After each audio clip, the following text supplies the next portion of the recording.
Hi everyone, welcome to Biostatistics. My name is Dr. Sarah Bradley Cook, and we're going to start off our lecture series here with getting to know our data. We're not going to get hands-on until later this week as we get into some of the homework exercises, some of the tutorials on how to use the software. So right now this is more conceptual than it is hands-on, but as we move forward in this course, the goal is to give you as much hands-on practice as possible. Just a little bit about myself. I'm a biostatistician and epidemiologist by training, and I'm hoping to share with you some of the enthusiasm that I have for my work in biostatistics. And I know that many of you are preparing for fields outside of research, probably in medicine, nursing, and other health-related fields. And that's great. And I also think it's important, though, that you have an understanding of statistics, especially as you learn about research findings and are able to evaluate the quality of evidence for yourselves. So part of this course is about learning statistical literacy in addition to performing statistical analyses. So let's get started. We're going to talk today about variables and frequencies. And a lot of the concepts that we're going to cover today should be fairly familiar, especially if you've taken courses in statistics before. If you've not taken statistics before, that's quite fine. And we have no expectation that you have previous exposure to statistics. So it's really important as a first step in statistical analysis to get to know your data. And this is a step that people often skip where they want to get results or they want to find out if their study was worth all that effort and jump right to analysis. And I think really it's important that you understand what's in your data, how it was constructed, and think carefully about the types of variables you have in a study and how you're going to analyze it. And most of this will be established well in advance of actually performing statistical analysis.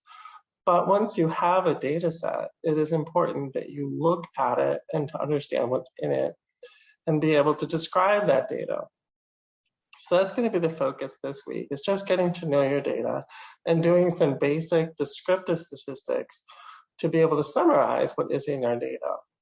We're going to talk about the 4 levels of measurement for research variables and get some practice displaying that information either in table format in a frequency distribution or other descriptive measures like measures of central tendency and indices of variability. We'll also get some hands-on practice with doing graphic displays, pie charts, histograms, and bar charts, and determine which levels of measurement are appropriate for each of those types of way of displaying information. It's really important to understand that the context of us doing statistics often is in research or in terms of understanding data and information. And so this course is focused on statistical methods. It's equally important that you have an understanding of research methodology before embarking on a research project. However, in terms of the more technical aspects of research, it's really important that you grasp the concepts of statistical thinking and how we create evidence in research using statistics. So research is systematic inquiry that uses data and other information, a rigorous approach, and standardized methodologies to answer questions or solve problems. So it's one thing to have an opinion about what's happening in the world, but ideally what we'll do is we'll set up a systematic process for collecting information that will allow us to come to some conclusion. Statistics are a set of tools used by researchers to understand their study sample data and to make inferences about the populations that they're studying. So this week, we're going to focus on those descriptive statistics, talking about our study data. But ultimately, our goal in research is to think more broadly about what's happening in a population. Almost all research studies include biomedical statistics in their study design, the data collection steps, analysis, and even writing of scientific manuscripts. I, as a biostatistician, get called in to work on all kinds of different studies. I joked often that I should have an anatomy chart where I can check off all the different parts of the body that I have done studies on. And one of the nice things about statistics is that you can apply it to so many different areas of research. You don't have to be necessarily an expert in one minute area of study. You can actually get involved in all kinds of research studies, which is great, which is one thing that I really enjoy about being a biostatistician. So what are the goals of medical research and biomedical statistics? Why especially would you be taking a course in this?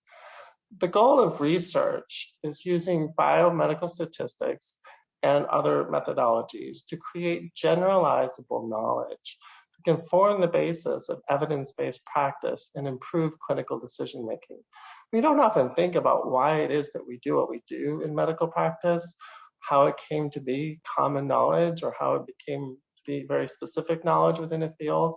And hopefully this is all based on evidence-based research. There certainly are things that we do that don't have a strong evidence base, but many things that we do, and particularly in terms of prescribing specific medications, performing different procedures, usually this is based on rigorous research methodologies. And though it's not limited to medicine and public health, biomedical statistics focuses on human health conditions, their causes, their treatments, their epidemiology, their biology, and hopefully that makes that particularly motivating for you as you embark on studying statistics, as this is how we come to know what we know within those fields. So some examples of some biomedical research questions, and these are just 4 examples that I made up that would be reasonable research questions, and they're somewhat timely in terms of current interests. So does use of a new drug improve outcomes among stroke patients relative to current treatment?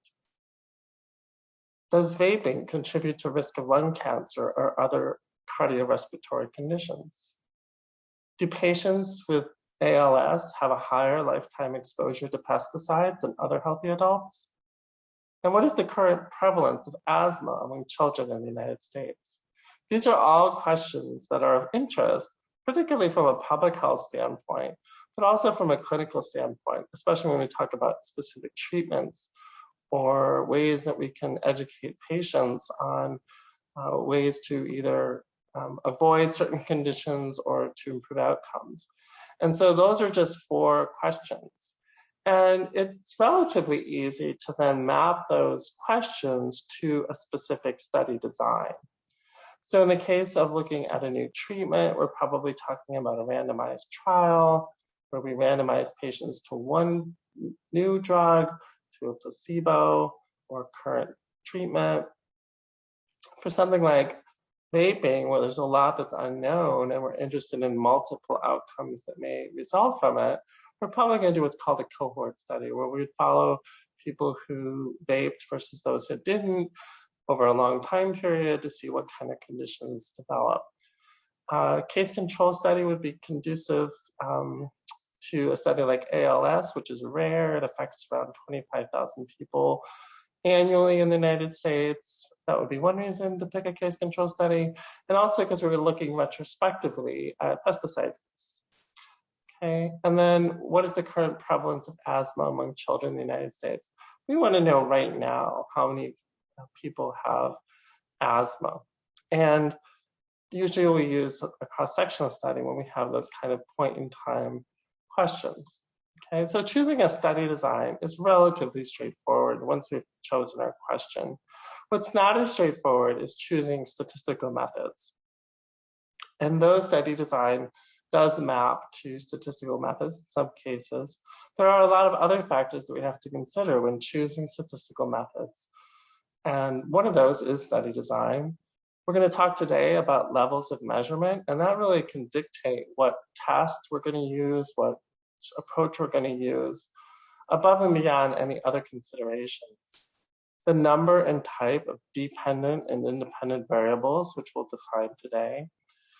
If there are the presence of any repeated observations, so if we're following people over time, if we have a single follow-up, we have multiple follow-ups, is there any missing data?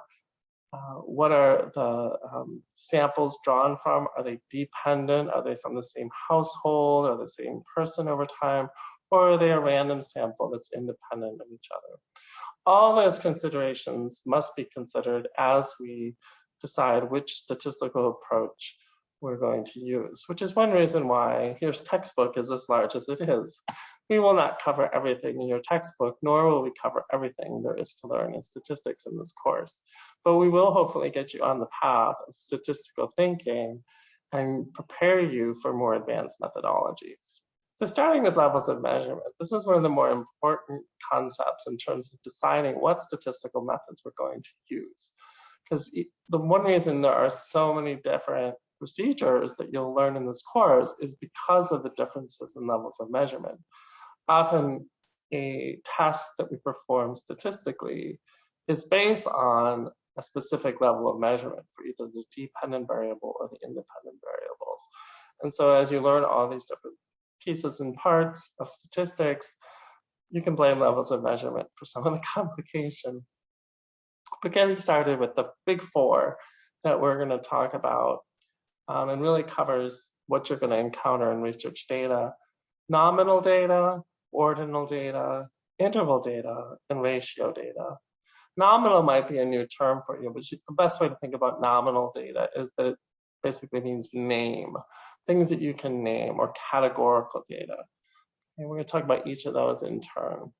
So nominal measures are categories that can be named but have no inherent or natural ordering or rank.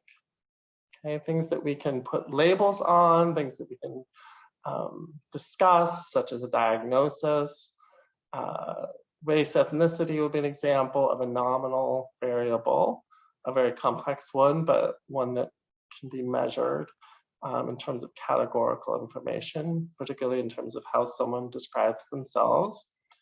Sex, gender, geographic location, these are all things that are categorical. There's no inherent rank. There's no way to order these categories.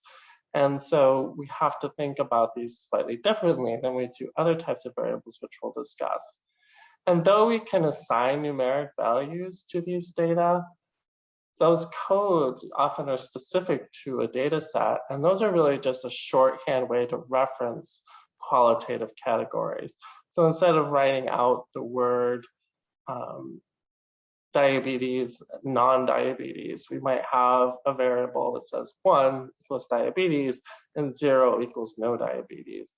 But those categories are very arbitrary in terms of how we label them. So that's really important to think about.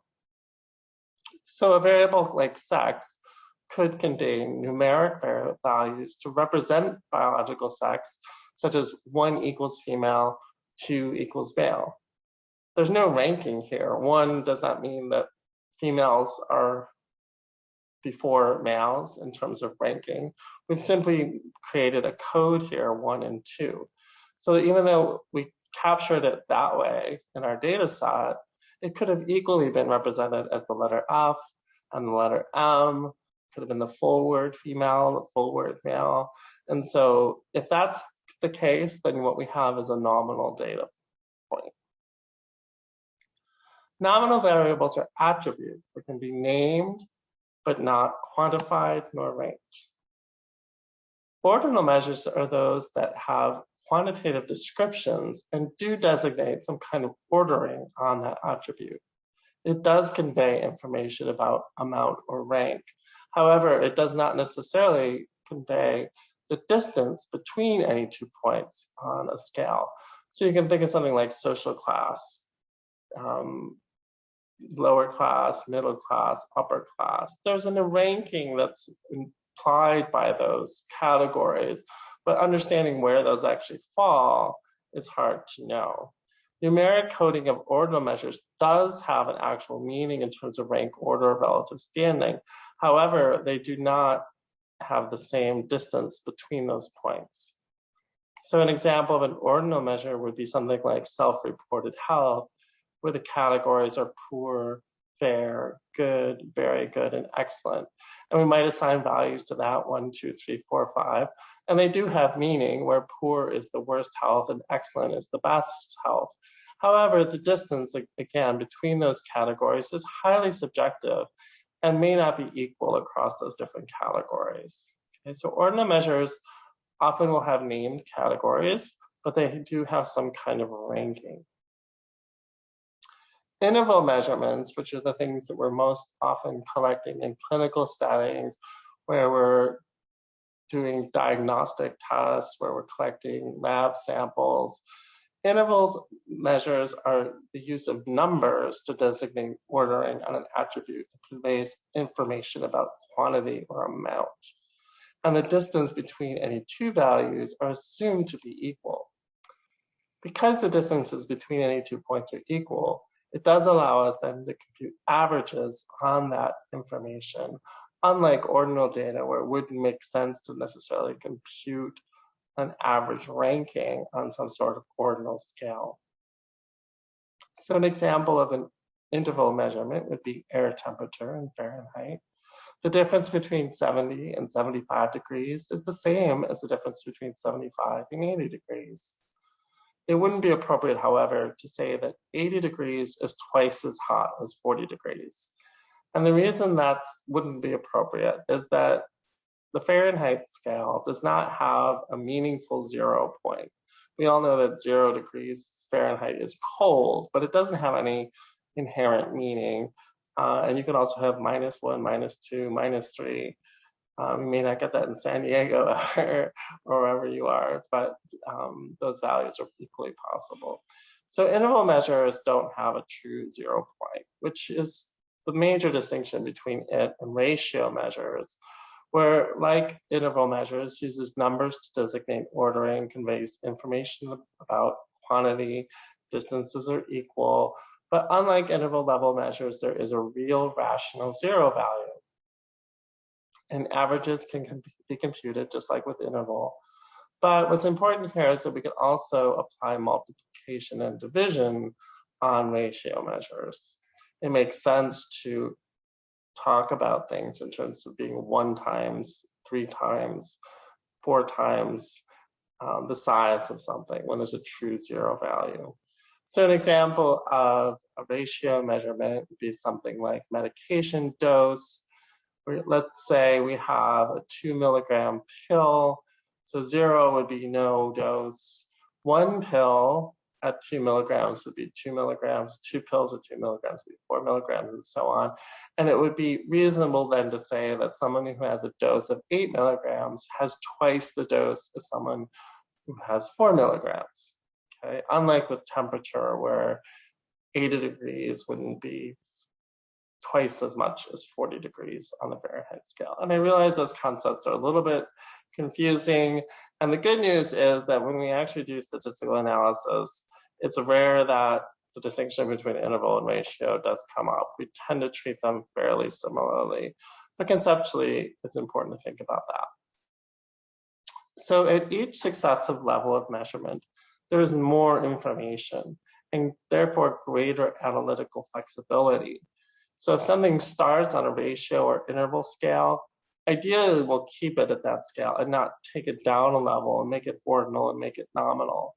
You can, however, start with an interval or ratio measure and collapse the information into lower level categories or a lower level measure.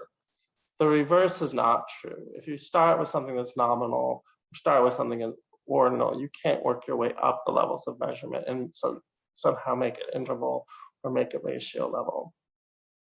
So higher level scales are usually, though not always, preferred.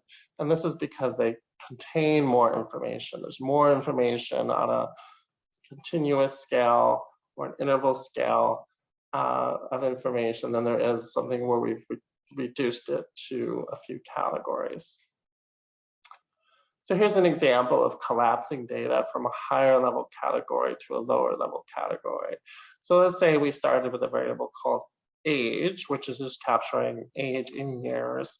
And from that, we create a variable called adult.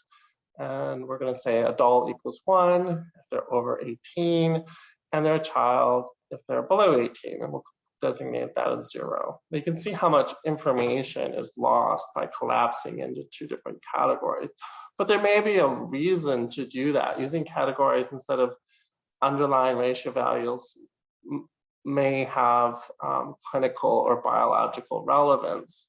And so there may be situations in which it's appropriate, but ideally we'd also retain the original version of the variable so that if there were, say, differences within the adult group or even differences within the child group, we'd be able to explore those differences. So there is a severe loss of information in some cases by collapsing data from higher levels of measurement to lower level measurements, but it doesn't mean that it's always inappropriate to do so. So in thinking about the 4 levels of measurement and why we consider one better than the other in terms of our ability to have flexibility with statistical analysis, nominal measures can only remain nominal measures, their classification, and we can count them. We can count how many members belong to each group. But that's about the extent of what we can do with it once we have a nominal variable. We do collect a lot of nominal information, but it's relatively limited in types of analyses that we can perform. Ordinal data allows for classification. It also has some measure of magnitude, so we can do things like count and rank. Interval has equal intervals, and therefore we can also add and subtract and average the values. Ratio measures, we can count, we can rank, we can add, we can subtract, we can multiply and divide. So there's a lot more that we can do with a ratio measure.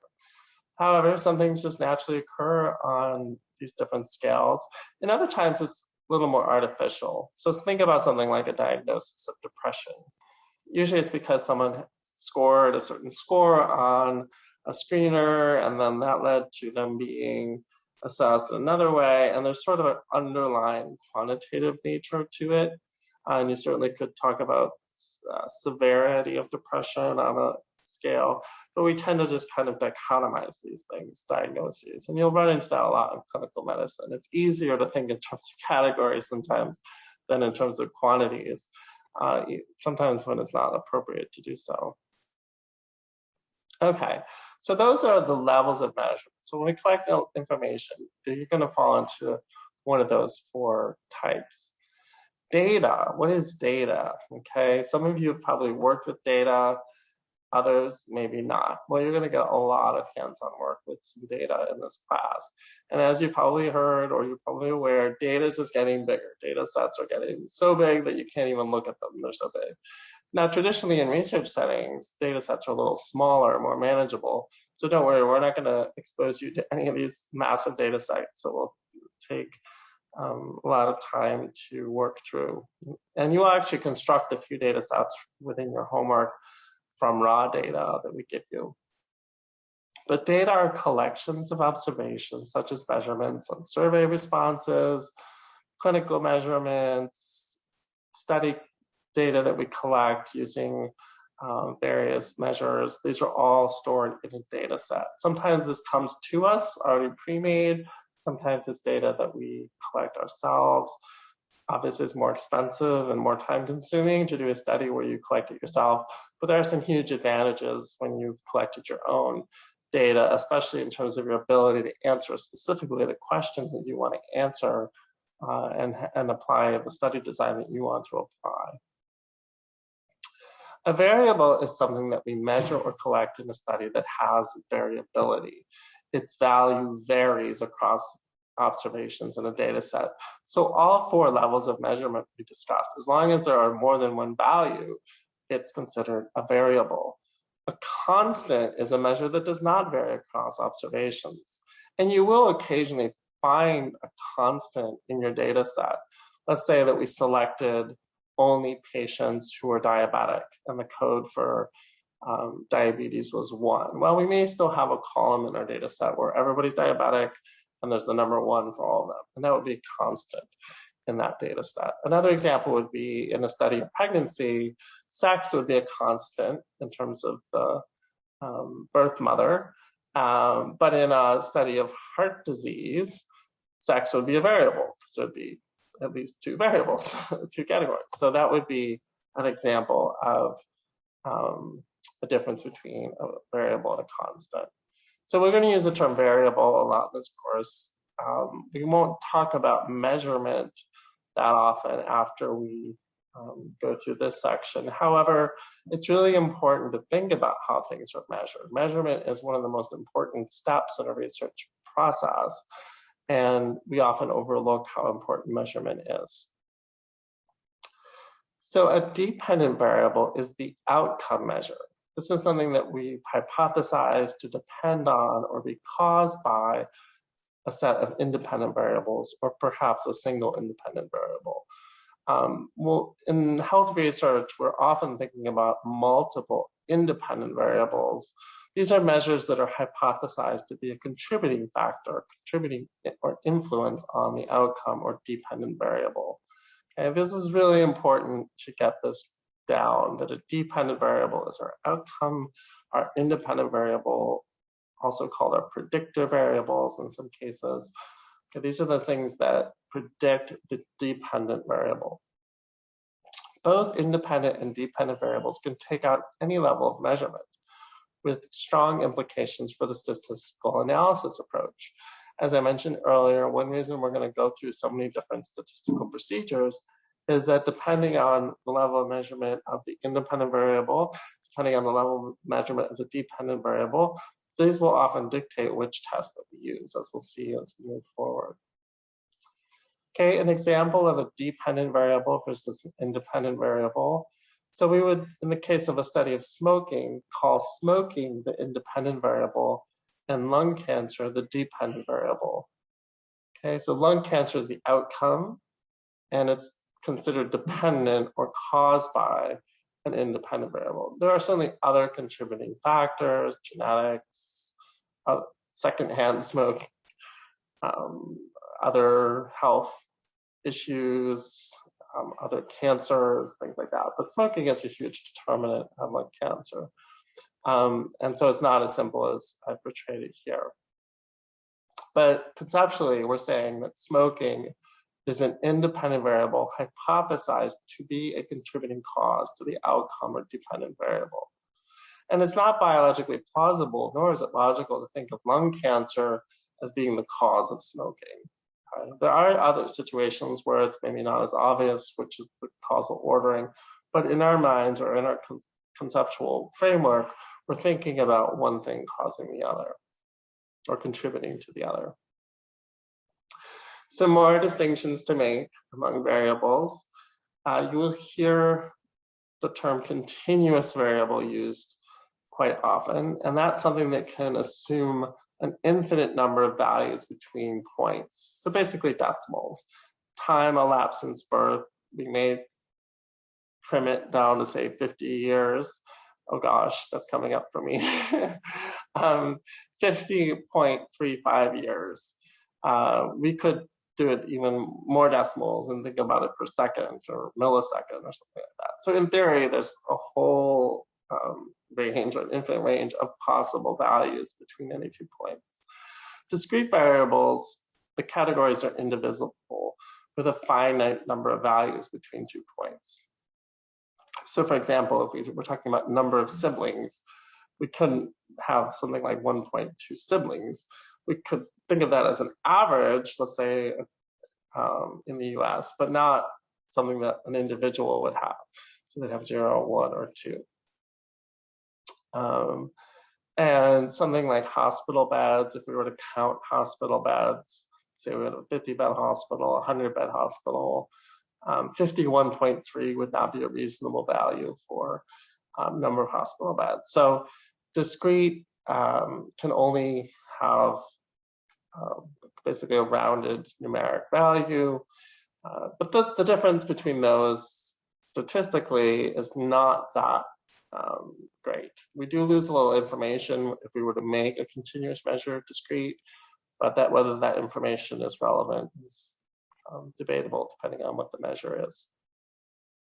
So some other really important distinctions to make when we're looking at data is that numeric and character variables, the way they're stored in statistical software, is a little different than our thinking about levels of measurement. You'll have to remember that the computer, as capable as it is of doing amazing things, it's also somewhat stupid. It can't figure out what it exactly is that you're doing always. And so it only really stores variables as two different types, numerical or character, or sometimes called string variables. And so it's really important that you think about the level of measurement, not just how it's stored in the software. As we saw with categorical variables, where we've attached a numeric label, that label isn't very meaningful, even though the software might treat it as meaningfully numeric. So numeric are ones that are represented by numbers in a data set, including numbers with decimals. Character variables or string variables are those that include anything other than numbers, including spaces, symbols, and letters. And it can also include numbers mixed up with symbols. So examples would be if we had a variable called sex, male is written out in the data set, male, female. A state might be an abbreviation. There also could be a numeric code for state that might correspond to their alphabetical rank. ICD-10 code. ICD-10 codes are the bane of my existence. I really miss ICD-9. ICD-10 codes include letters and numbers and decimals.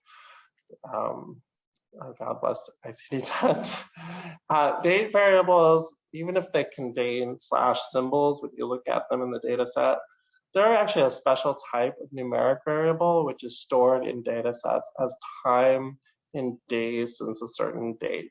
And what's a little quirky about that is that it really depends on what software you're using, what that reference date is. I believe in the program SAS, it's January 1st, 1960, but I just made up a date. But the point is that it is stored numerically and it's formatted to look like a date. This is one thing to keep in mind. We won't really be using date variables in this class. Okay.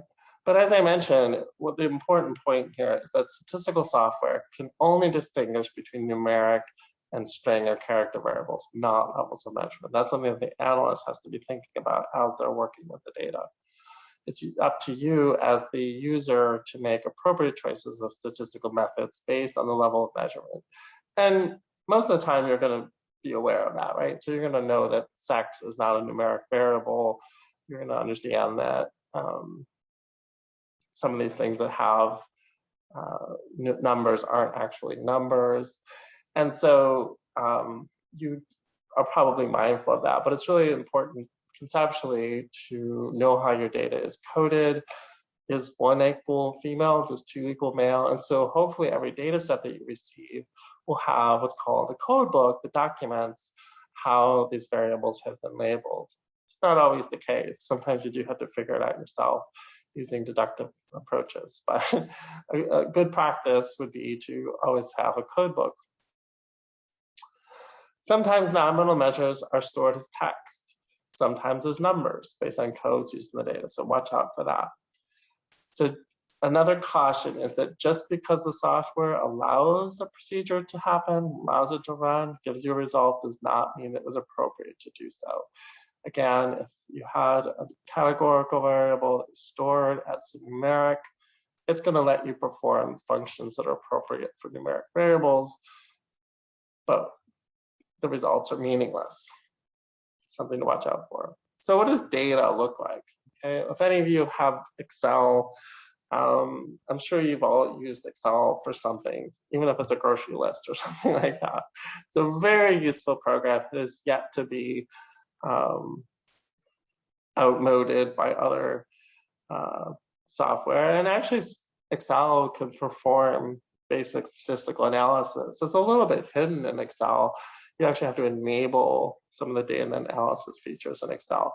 But the way it looks is very similar to how a data set is set up in a tabular format where rows correspond to observations and columns correspond to variables. So this is just a slice of data. This is 10 records from a much larger data set or a much longer data set. Often they're going to be also a lot wider, so there's going to be more variables collected.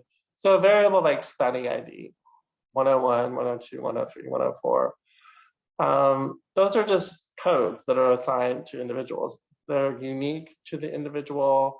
and they have no inherent meaning. So it really looks like a number, but it's nominal. Unless there was some way in which you wanted to capture the order that people were recruited in the study, but often that's not anything that's meaningful. So that could easily be study ID A, B, C, D, E, F, G, etc. It's just a name. Males, that's a variable that we're going to assume represents male sex. Hopefully there's a code book that tells us that. But 1 equals male, 0 equals female. It's represented as a number, but it's actually categorical, nominal. Sex with letters, nominal. Age is an example of a ratio variable where 0 is a meaningful measure. And we can talk about somebody being twice as old as someone else. Ordinal, age group.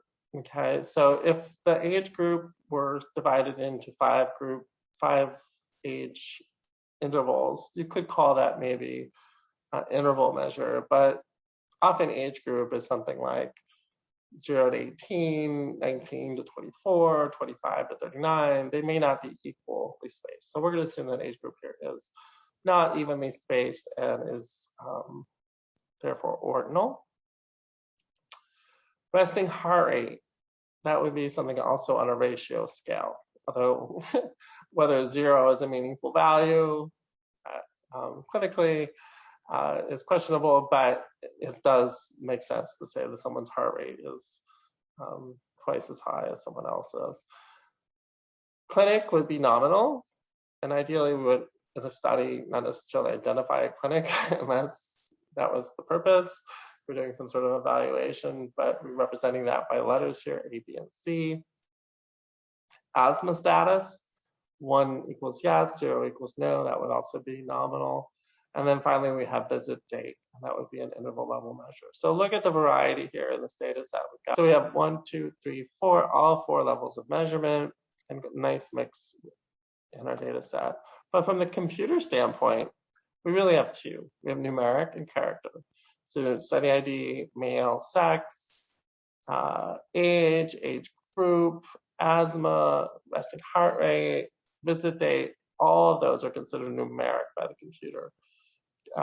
Sex and clinic being letters, that can be considered character. And so that's all that it's seeing.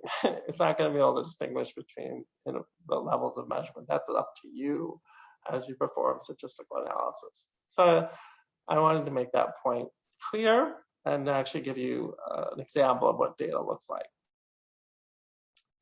Okay, so now we know what is in our data in terms of our variables. We're thinking about levels of measurement, and now we're going to start to do some actual statistical work. The first thing we're going to want to do is run what are called frequencies on each variable, or to create a frequency distribution of each of the variables. Basically, that's going to give us counts of how many people fall into each category, or how many observations have a particular value. And it's a systematic arrangement of data values with a count how many times each value occurred. So we can do this for any level of measurement. It makes sense to say how many males, how many females as a categorical, how many observations had a specific age. We can all display this information. Visually, we can do it with tables. We can do it with a frequency distribution table or different types of graphs, which we'll see here in a moment. Okay. But even though we can do it on all levels of measurement, we have to think about what the level of measurement is as far as displaying the information appropriately. So here's an example of a frequency distribution table looking at age category. And what this is doing is the computer has counted up how many times the category age 0 to 19 occurred, how many times age 20 to 30, and so on. Okay, so this is something that once you run a procedure could be generated as a table. Okay, and you can ask for frequencies. We can get relative frequencies as what proportion does that count represent out of the total. So 20 out of 200 in terms of age group 0 to 19 is 10% of the sample. Likewise, 50, count of 50 for the 20 to 39 age group. That represents 25% of the sample, and so on. Okay, and that would be a fairly typical way to describe information in the frequencies table. We can also do cumulative frequencies and cumulative relative frequencies. What this does is it takes each previous category and adds it to the next one. And so you can see with cumulative frequency, it's going up by the amount that you've added at each category, sorted from lowest to highest in this case. So 20, 70, 130, 170 to 200. And cumulative frequency. So cumulative relative frequency would then simply reflect what percent that cumulative frequency represents out of the total. Okay, so these are usually what we could ask for in a frequency distribution table. It's not necessarily relevant when we have a categorical variable to have cumulative frequencies, but it does make sense for something that is either ordinal or interval. Sometimes our data is sparse enough where we don't really have enough information for each measurement, let's say each weight or each age, to display that in a frequency table, or it might simply just be an unwieldy table.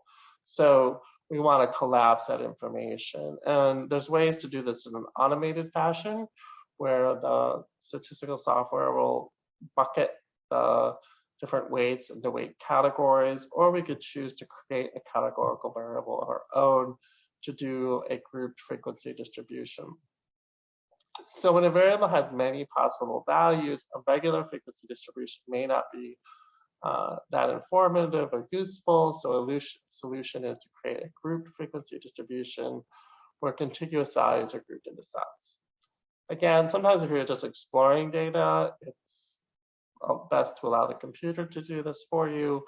But if it's something that you want to retain as categories later, you may actually want to construct a new version of the variable. Depending on your purpose, 4 to 10 class intervals works well unless there's some other guidance. So we saw previously with the age categories, here we have 5 categories of age. You could certainly choose to make fewer or more categories depending on what's appropriate for your study. In terms of displaying information, bar graphs are appropriate for categorical or ordinal measures. They have a horizontal axis with the data values or labels or the categories. And the vertical axis specifies either frequencies or relative frequencies. Okay? So in this case, we have raw counts or frequencies of the counts of those who fell into each of the 6 marriage status categories. And the bars for each category are drawn to the height, indicating the frequency. And it's sometimes considered traditional to sort these from lowest amount to highest amount. If it was an ordinal measure, we would retain the original ordinal scale from left to right. In the case of categorical, we may choose to arrange it this way, where we have the highest frequency to the lowest frequency. Pie charts. I don't recommend using them, but they are appropriate for nominal variables. You will see these more often in oral presentations or more informal presentations. You can have them in a poster or some sort of oral presentation. You won't see these often in published scientific journals, but they are used a lot. They're used a lot in newspapers and things like that. So they're appropriate for nominal variables. They're pie-shaped wedges corresponding to percentages for a given category. So they represent the relative frequency within the circle where the whole pie adds up to 100%. We can place those wedges in order with the biggest wedge starting at 12 o'clock, and then the second largest, and so on down to the smallest wedge. Obviously, we want to have a reasonable number of pie slices in our category. You've probably seen pie charts that have tons of different slices of pie. in which case it would probably be much more beneficial to just simply present that in a frequency distribution table. And as I said, I would recommend using pie charts sparingly in any kind of formal presentations. Histograms are used for interval and ratio level data. It looks a lot like a bar chart, but a histogram is actually, you'll notice that the bars are close together, they're touching. This conveys the fact that the underlying information is on an interval or continuous scale, and we're bucketing it within these bars. Unlike the bar chart, where each group was a distinct category, and in the case of nominal variables, their order wasn't important. So adjacent values in a histogram, the bars touch each other, and it's actually a different graph type that you would actually specify. And it always is arranged from the lowest to the highest value on the x-axis. And again, the bars are drawn to height to show the frequency or percentage. So very similar to a bar graph, but again, this is what we would use for interval and ratio level measures. So levels of measurement play a really important role in determining our statistical approach, including the graphical display of data.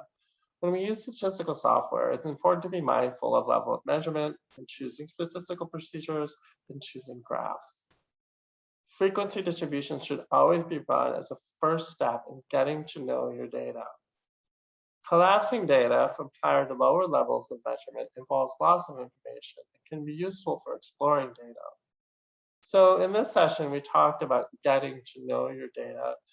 In your exercises, I want you to think about what level of measurement each variable is and why it is that you're choosing specific processes to do the work that you're doing. The more that you can be mindful of your data, the more you get to know it, the better you're going to be as an analyst. And so thank you for your attention during this first session. Part 2 will cover descriptive statistics. So I look forward to talking to you soon. Bye.